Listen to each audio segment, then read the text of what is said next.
Kartini itu memperjuangkan perempuan, terus membuka kesempatan untuk perempuan belajar, keluar dari rumah, seperti ada identik ya, kalau perempuan itu tidak hanya mengurus kasur, sumur, dapur ya. Gak perlu ya Bang dapur. ya. GoFood. Ya, perempuan. Tiap hari GoFood, Bu. Nah itu dia, dapurnya di GoFood.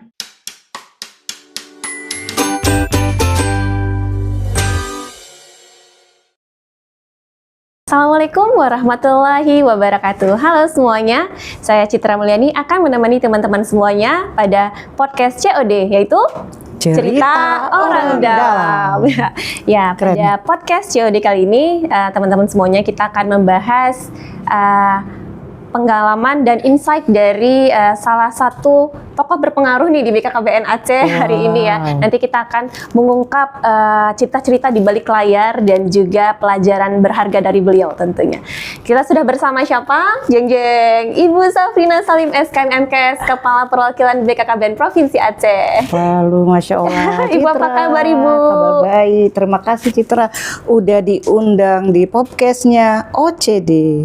COD. Sorry, COD yang nganter-nganter barang belum bayar, begitu ya? Bukan. Terus apa? Cerita Orang Dalam. Iya, Ibu udah makan siang Ibu? Sudah, berarti udah bisa kita sharing-sharing sedikit Ibu ya untuk siang kali ini ya. Oke Ibu, ini kalau kita flashback sedikit ini Bu, sebelum Ibu menjadi Kepala Perwakilan BKKBN Aceh sampai saat ini, boleh dong Bu diceritain perjalanan karir Ibu mulai dari awal sampai Ibu bisa ada di titik saat ini Bu? wow. Makasih nih Kak Citra ditanya mengulang kembali ya, bernostalgia perjalanan panjang untuk menuju di akhir-akhir ini Kak Citra. Di posisi saat ini. Akhir-akhirnya artinya akhir masa akhir masa aktif untuk menjadi seorang PNS pastinya. Oh iya Bu. Baik Kak Citra, ini kita bagi pengalaman juga untuk teman-teman yang ada di sini. Pastinya untuk suksesnya dalam sebuah karir itu tidak instan begitu saja, pasti punya perjalanan yang panjang ya. Terus bagaimana kita melangkah step by step, bekerja yang baik, tegakkan disiplin, terus ikuti aturan tanpa lelah, mengerjakan apa yang bisa kita kerjakan, terus semua yang kita kerjakan itu kita harapkan bisa bermanfaat untuk orang lain, terus pastinya tidak lepas dari belajar. Nah, dalam perjalanan waktu pastinya ada evaluasi, ada peningkatan, ya tidak instan terus menjadi seorang kepala BKKBN sama seperti teman-teman yang lainnya. Dimulai dari CPNS, terus mulai dari PNS, peningkatan karir dan lain sebagainya.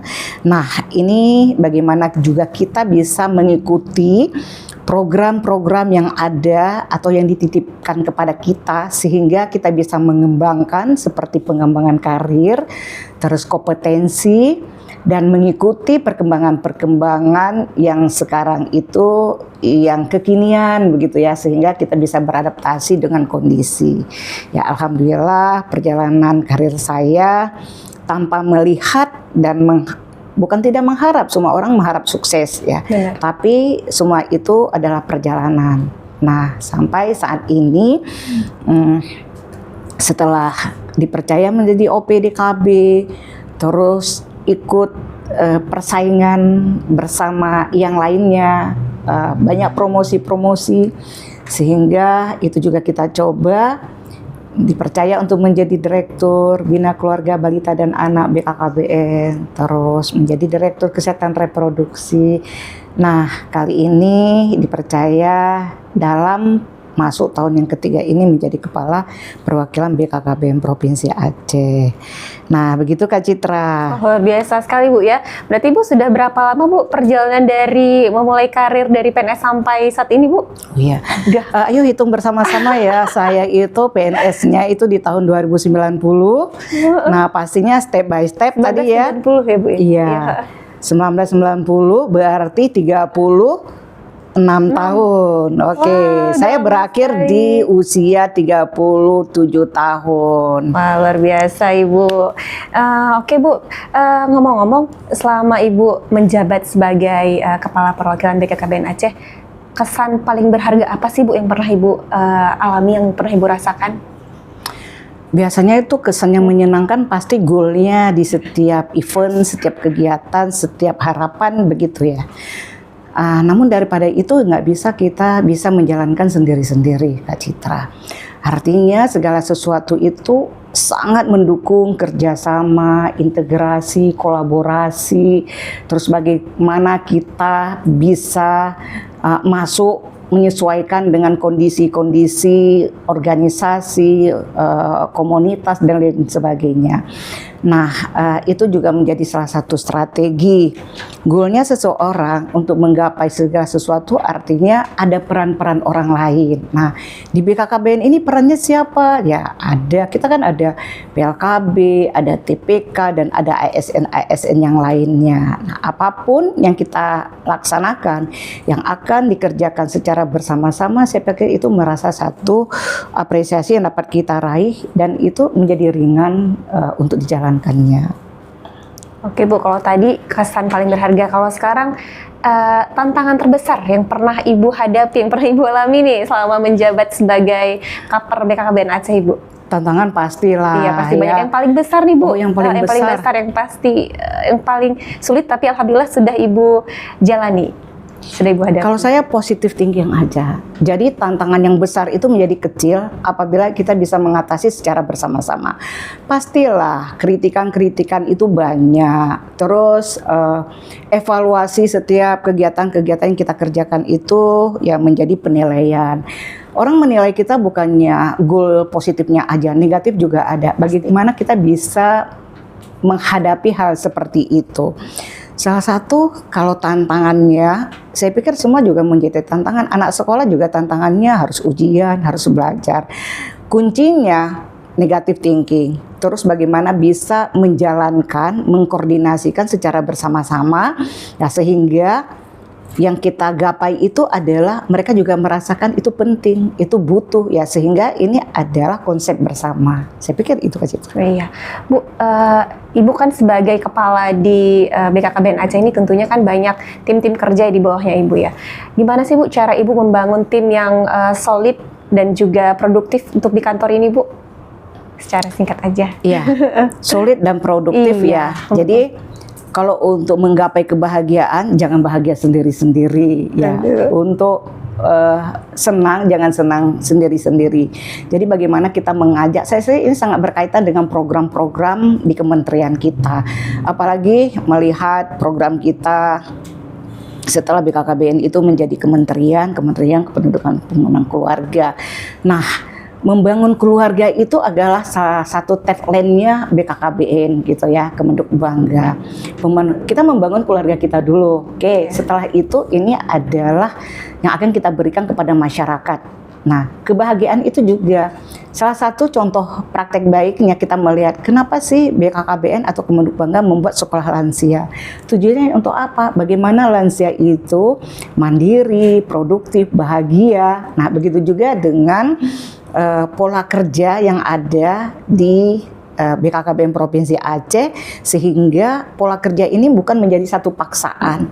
Ini ada aturannya apa? Disiplin, pagi-pagi 7:30 harus hadir. Itu harus menjadi kebiasaan ya, menjadi kebiasaan artinya kalau udah menjadi kebiasaan berarti semua menjadi tanggung jawab. Begitu juga dengan kerjaan-kerjaan yang lainnya. Semua itu untuk mengambil satu keputusan itu semua dengan rumusan, diskusi, dengan mengikuti aturan-aturan dan SOP. Saya pikir itu menjadi ringan. Tidak membuat aturan sendiri-sendiri, tidak otoriter gitu ya, untuk memutuskan atau untuk membuat satu aturan, tapi semua aturan itu ada indikatornya, ada SOP-nya untuk dijalankan. Iya Ibu. Terus ini juga Bu, saya sering nih lihat Instagram BKKBN ataupun grup perwakilan kita sendiri. Kadang Ibu sering melakukan kegiatan atau menghadiri kegiatan di hari Sabtu Minggu. Ini sangat luar biasa Bu ya. Yang mau saya tanyain, gimana sih cara Ibu melakukan atau menjaga keseimbangan antara pekerjaan dan kehidupan pribadi? Iya. Sabtu Minggu kok masih bekerja gitu ya buat Kak Citra ya. Menghadiri kegiatan itu luar biasa sekali. Iya, iya Kak Citra, itu tergantung bagaimana kita bisa memanage waktu. Kalau saya punya prinsip begini, saya nggak mau waktu berjalan begitu saja tanpa memberi apa-apa, baik untuk diri saya sendiri, untuk keluarga dan untuk masyarakat. Nah, artinya kebutuhan diri tercukupi, pastinya istirahat gitu kan, makan itu tercukupi. Kalau waktu Sabtu Minggu hanya untuk makan tidur sayang. Ya karena waktu itu tidak bisa berulang kembali, ya waktu itu akan terus berlalu. Saya pikir apa yang bisa kita laksanakan, apalagi program kita ini yang harus kita kembang itu sampai ke tingkat distriknya, artinya ke tingkat desanya.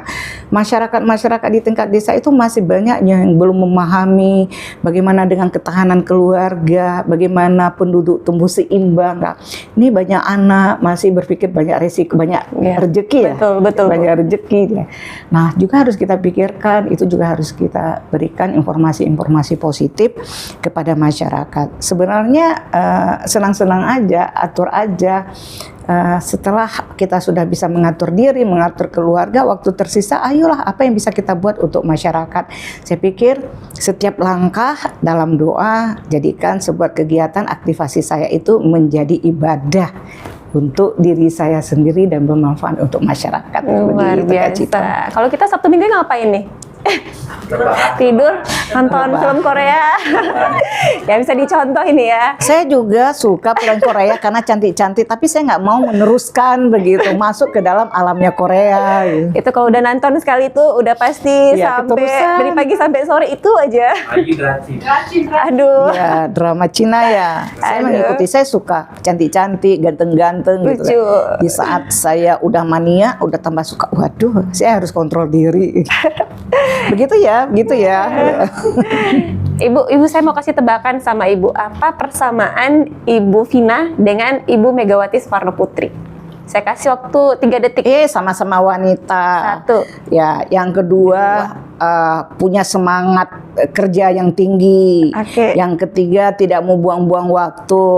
Ya pasti kalau ibu-ibu itu cara memimpinnya agak-agak cerewet, ya kan. Saya nggak tahu kalian pasti menebak mau itu ya, tapi kalian nggak berani untuk mengungkapkannya.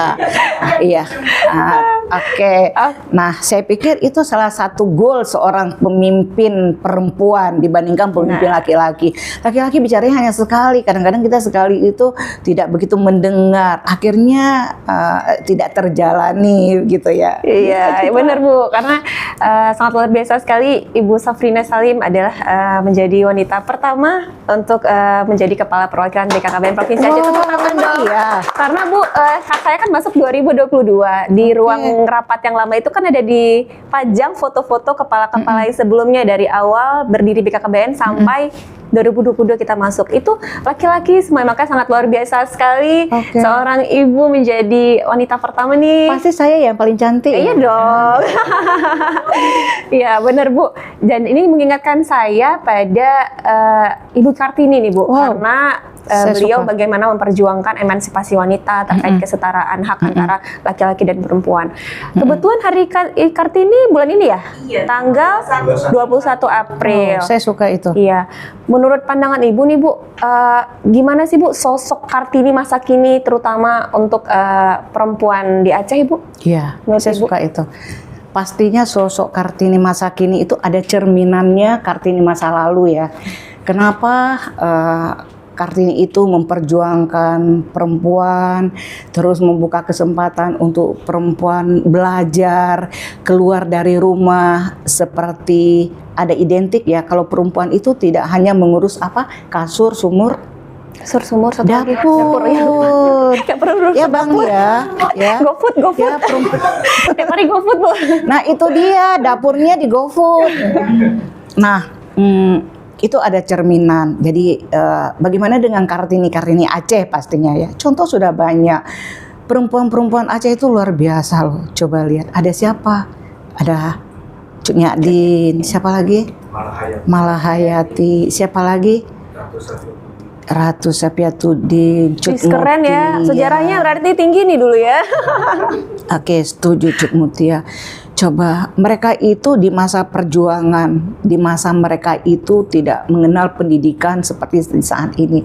Tapi mereka itu bisa membuka wawasan, membuka aura perempuan itu. Kalau kita itu juga bisa hal-hal yang dikerjakan oleh laki-laki. Artinya emansipasi ya Kak ya, emansipasi. Nah, apalagi Kartininya Aceh, mereka berani berjuang, mempertaruhkan nyawanya, membela negara. Apalagi melihat pengalaman yang pahit ya dengan meninggalnya suaminya sehingga membakar jiwanya untuk bisa menjadi seorang pejuang. Saya pikir ini teman-teman di sini juga seorang pejuang. Bagaimana mengasuh anak ya, seorang pejuang ya Ibu, mengasuh anak, mendidik anak dapat didikan yang bagus, mendapat gizi yang bagus, mempunyai harapan untuk adanya sehat, anaknya cerdas, pastilah memikirkan kalau anaknya itu untuk menjadi anak yang berkualitas. Itu juga seorang pejuang perempuan. Apalagi kondisi saat ini isunya, tahu nggak Kak Citra?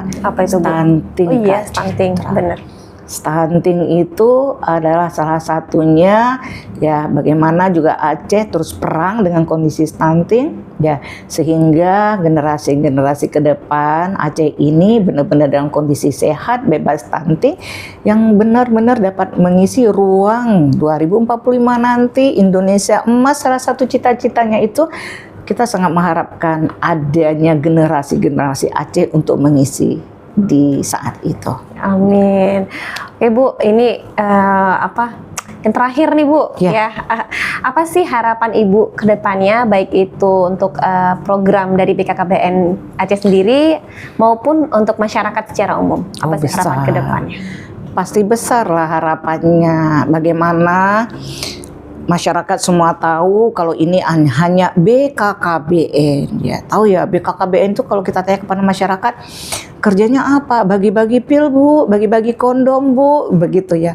Tapi dengan kerjasamanya tadi, partisipasi masyarakat, dengan masyarakat juga sudah bisa untuk merasakan programnya BKKBN, sehingga salah satunya mengatur kelahiran, terus mengatur jarak anak ya, sehingga masyarakat kita itu juga sudah mempunyai pikiran untuk benar-benar mengasuh anak ke depan itu anak berkualitas. Artinya bagaimana BKKBN ini setelah menjadi kementerian loh Kak Citra, iya, Bu. Kementerian Kependudukan dan Pembangunan Keluarga, bukan mengurus kependudukan saja, tapi bagaimana menjadi keluarga berkualitas, keluarga yang unggul, keluarga yang sejahtera. Pastinya ada keharmonisan dan adanya kebahagiaan di dalam rumah tangga. Saya pikir itu menjadi tugas pokok yang utama kita sebagai Kementerian Kependudukan Pembangunan Keluarga, sehingga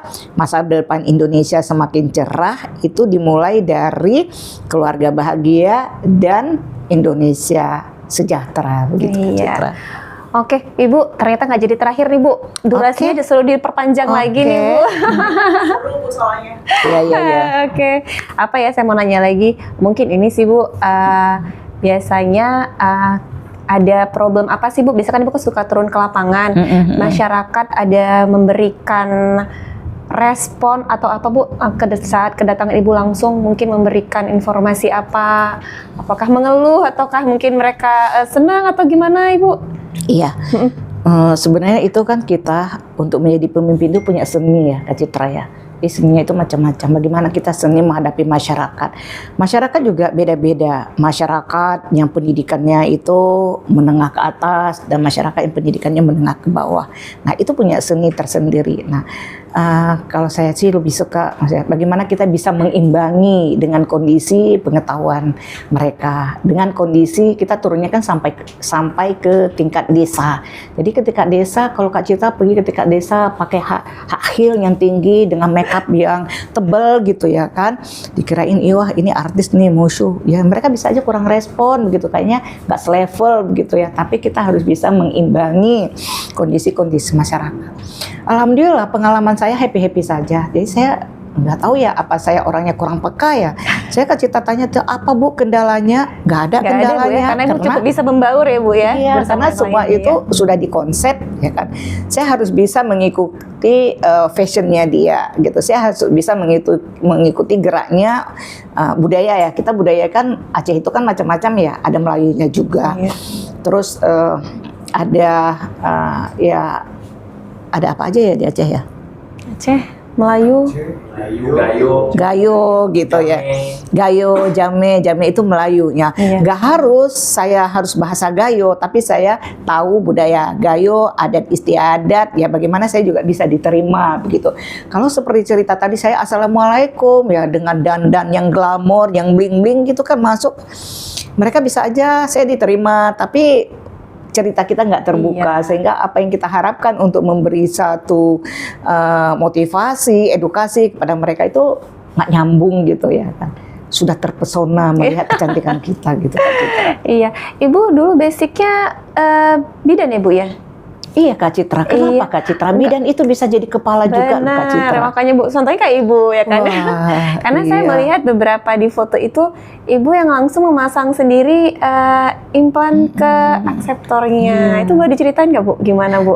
Betul Kak Citra, seharusnya nggak harus ya. Masa kepala BKKBN langsung ini kan luar biasa, Bu, duduk selonjoran gitu ya. Seharusnya nggak gitu ya. Nah itu cara kita membaca situasi di daerah. Citra. Ini cara jualan Kak Citra. Jadi kalau kita lihat ke daerah, ini pengalaman kita. Mau nggak ber-KB? Mau. KB-nya apa? Pil, suntik, kondom. Pil, suntik, kondom. Sehingga kita sekarang sangat mengharapkan masyarakat itu ada metode kontrasepsi jangka panjang ya Kak Citra ya. Terus Kak Citra mau nggak? Enggak. Kenapa? Nggak mau. Nggak dikasih suami dan lain sebagainya ya. Ayo nih kita jualan Kak Citra. Coba Kak Citra bayangkan. Ayo Bu, nanti saya yang pasang. Baru juga, Ibu saya kepala BKKBN, saya seorang bidan. Langsung gitu beda kan. ya. Jadi mereka, wah pasti ini profesionalnya gitu ya Kak Citra ya. Profesional, apalagi ini barangnya langsung dibawa, apalagi kita bawa barang yang punya logo gitu ya. Yang logonya itu apalagi masih ada harga belinya. Kita kan belinya mahal, mereka kan free. Ada tag harganya Ibu? Ada satu-satu sengaja kita tinggalin untuk kocak-kocakin mereka gitu. kan. Biar kelihatan harganya. Ibu kalau Ibu mau pasang di sini harganya sekian gitu kan. Tapi terus kalau memang saya pasang target perjalanan saya dari Banda Aceh ke sini sekian dan saya sekian, Ibu harus bayar 5 juta. Tapi kalau hari ini saya yang pasang di sini, Ibu nggak bayar free. Ibu mau yang mana gitu ya kan? Oh terus mau itu terjadi dari nggak ada satupun yang mau. Jadi nah kita jual obat gitu kan, kita ngecap, bahasanya ngecap ya, bahasa Medan ya, nggak tahu. Siapa yang Medan? Ini. Ya, gitu ya kita jualan gitu. Akhirnya wah mereka yakin. Jadi bagaimana cara kita meyakini mereka? Saya pikir ya saya tetap bidan gitu ya. Artinya saya juga profesional Kak Citra. Saya juga punya lisensi karena saya itu ada sertifikat untuk metode-metode kontrasepsi. Nah, apalagi kan sekarang hukum dan undang-undangnya kan udah jelas ya. Jadi bisa dikatakan malpraktek. Tapi saya kalau pas saya itu nggak praktek Kak Citra. Saya punya sertifikatnya. Ada lisensi. Kak Citra kan tahu saya pernah mendampingi seorang objin, mantan bupati, ahli bayi tabung begitu ya Kak Citra ya. Perlu disebut namanya, wah orang hebat. Boleh Bu, boleh. Ya kan? Dia juga kepala BKKBN. Saya belajar dari situ. Ya, dia itu sangat hormat kepada masyarakat, dia itu sangat menghargai masyarakat, sangat memanusiakan manusia. Hari ini saya juga harus bisa begitu. Semua itu pasti Kak Citra pintar kan karena guru kan, jadi saya juga bisa begitu karena guru. Wah, luar biasa, tepuk tangan dong semuanya. Jadi Bu kalau di lapangan kayak yang bisa Ibu pasang maksudnya cuma implan atau bisa yang lain kayak IUD mungkin? Bisa. Kan saya udah profesional. Wih, mungkin tapi yang terlihat mungkin di foto trenernya ini. nasional loh. Wih. Anak-anak lagi saya ajar sekarang. Ya. Itu luar biasa ya Bu ya. Bisa semua nih kayaknya kapar pertama mungkin yang langsung pasang di sini atau sudah pernah ada sebelumnya? Oh, kalau kata-kata teman-teman saya kaper di Indonesia, ya kan, kaper Indonesia. Iya, iya. Satu-satunya yang nggak bisa dikalahkan saya itu. Yang lain mereka bisa ngalahin saya. Jadi kalau mereka ditanya itu, satu Pak, kami belum bisa yang seperti Bu Vina. Karena mereka basicnya bukan di situ Bu ya concernnya ya. Ada yang dokter, tapi kan semua itu kan melalui kompetensi, melalui pelatihan, bukan hanya ilmu yang kita dapat di bangku sekolah, tapi ada pelatihan-pelatihan yang diuji kompetensinya dan dinyatakan lulus dengan adanya sertifikat. Wah, luar biasa. Gimana durasi? Masih? Mau tanya dong? Oh, oke. Boleh, silakan. Mau tanya usia perkawinan yang ditoleransi, silakan. Tanya nih, Bu, kira-kira nih ya, untuk tips untuk Gen Z nih, Gen Z, kira-kira tips apa untuk Gen Z itu supaya bisa memiliki spirit semangatnya tuh seperti Ibu nih, kayak Ibu cerita tadi, semua pengalaman Ibu itu kan semangat semuanya tuh Bu.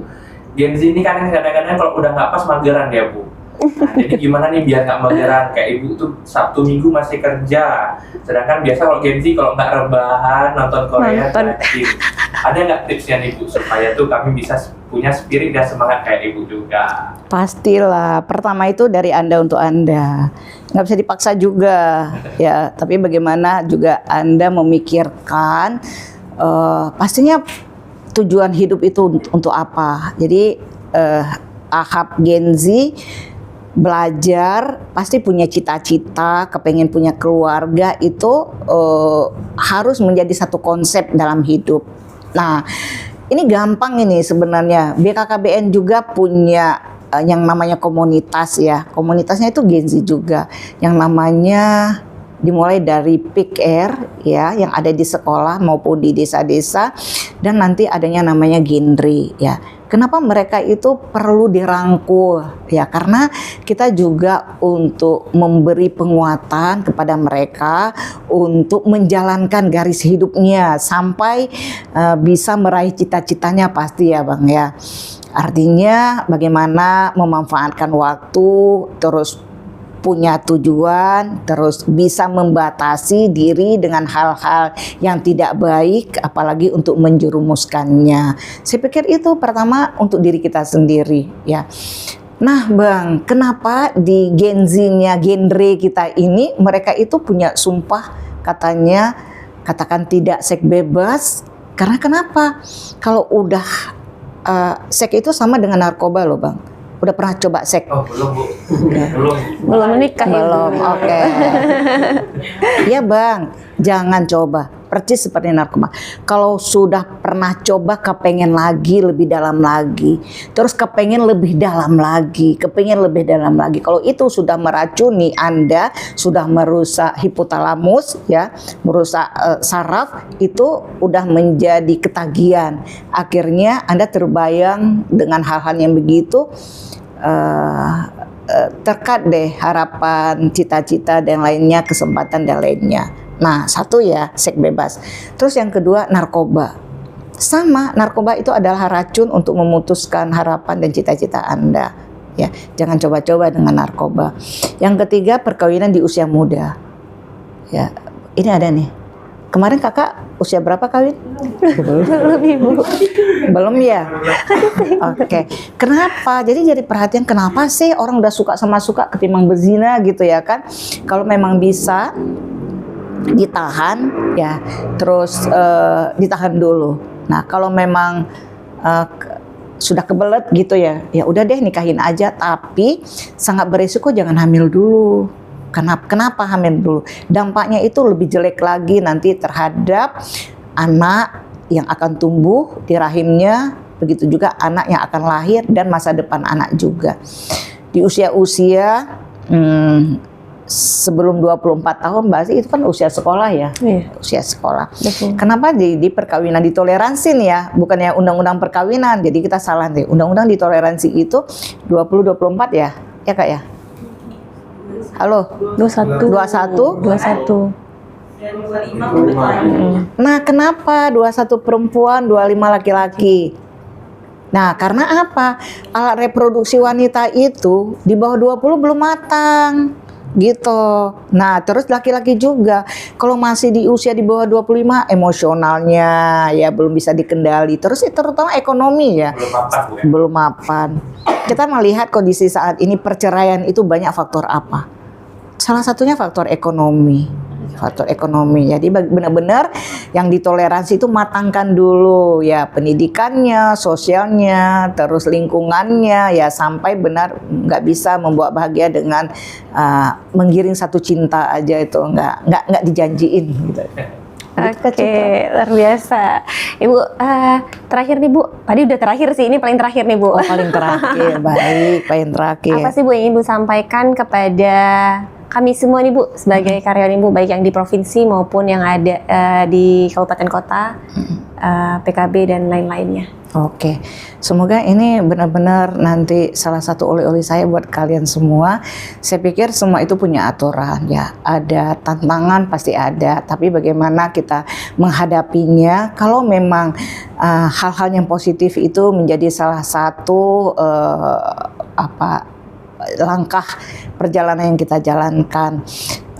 Terus pastinya kerjasama, toleransi itu menjadi salah satu hal yang harus membuat keterikatan ya antara satu dan yang lainnya, dan pastinya ya jangan melanggar aturan lah. Semua kan punya aturan, dijalani aja aturan ya. Kondisi saat ini adalah fenomena baik sekarang lagi ada goncangan dunia ya, ekonomi juga, efisiensi juga dan lain sebagainya ya, itu jangan menjadi kegalauan di kita, tapi bagaimana itu juga kita pemerintah itu sudah menghitung-hitung dan mengukurnya ya, jalani aja, tapi kita juga terus berjuang untuk diri kita sendiri, untuk memperkaya ilmu, terus untuk menghindari hal-hal yang tidak baik ya, bersaing sehat ke hal yang lebih baik. Jadi bagaimana kita di sini, apalagi keluarga besar Kemenhub Bangga BKKBN Aceh dapat berjalan dengan baik, semua yang sudah baik dapat dipertahankan, terus kita juga bisa membatasi hal-hal yang kewajaran yang bisa kita jalankan, dan bisalah saling bekerja sama dan sama-sama bekerja sehingga yang selama ini BKKBN Aceh sudah bagus, apalagi banyak apresiasi yang sudah kita dapatkan, dapat kita pertahankan ya, sehingga hubungan kekeluargaan, silaturahmi, toleransi dan lain sebagainya, integrasi itu menjadi hal yang utama. Saya pikir itu tidak cukup dengan yang ada di sini aja.